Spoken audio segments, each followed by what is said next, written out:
Hey you guys, what is going on? SpiderMonkey29 here, and today I'm bringing you a video about the LG G5. Now this is kind of a big announcement because the V10 just came out not too long ago, so the G5, it was expected, but maybe not this soon.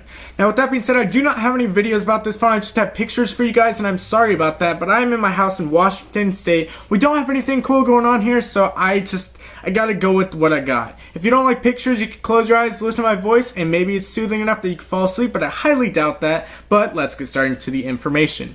Now the LG G5 is a 5.3-inch QHD screen, and it is rocking a 2560 by 1440p resolution, which is about 554 pixels per inch. Now this phone is using the Qualcomm Snapdragon 820 processor, not the 808, which is nice to see, and the processor is 4 gigs of RAM and 32 gigabyte storage.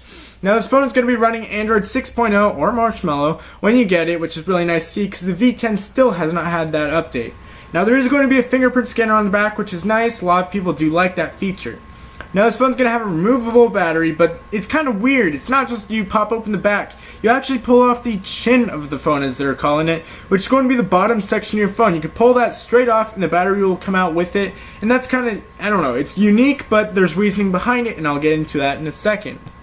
So by removing the chin of the phone, I guess, it's just kind of weird calling it a chin, but by removing the chin of the phone, you can actually add accessories. Now these accessories are going to be made by the main LG company, I guess, to start off with, but aside from that, then third-party companies are probably going to start producing things for this. I don't know how many though. It's just a very weird, unique kind of twist. LG's known for all these kind of weird things, so I guess this is theirs on this.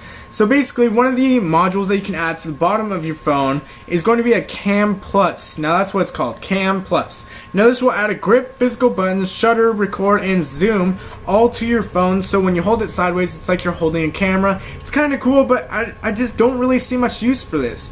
But that little attachment also adds about 1200 milliamp battery to the already existing 3000 milliamp battery. The next little attachment is called the Hi-Fi Plus attachment, and that supports 32-bit high-def audio playback, and it basically converts wide variety of audio so you can listen to it. Again, I just wish that it was in the phone, not so much a little feature that you had to buy and attach onto the bottom of your phone. Now this phone does support the always-on display, and that's not too bad, except that the always-on display drains about 1% an hour. Now then again, it's not that bad. If you have your phone on for about 10 hours a day, it's only 10% drained. I think the V10 that I have right now drains about 5% throughout the whole day, so it is a little bit worse, but it's not too bad. If you guys don't know what the always on display is, it basically shows the time, date, calendar events, or whatever you really want it to display. It's just low battery things that you can see, so you don't need to keep clicking on your phone and all that kind of thing. Now the rear camera is a 16 megapixel camera, but wait, there is another one back there, and it is an 8 megapixel camera. Now the V10 that I have right now, there's 2 on the front, but the G5, there's actually 2 on the back. Now the reasoning for 2 cameras on the back is because the 16 megapixel is going to be a 78 degree lens, and the 8 megapixel is going to be a 135 degree wide angle lens. Now the 16 megapixel 78 degree lens is going to be what you're mainly going to be using all the time, unless you want a wide angle shot. Now the 8 megapixel wide angle shot won't look as bad because it's a wide angle shot. You don't have as much detail needed in a compressed area. Now this phone does use a Type-C 2.0 charging port with a USB 3.0 compatibility, which is nice because I do like the Type-C chargers more than micro USB.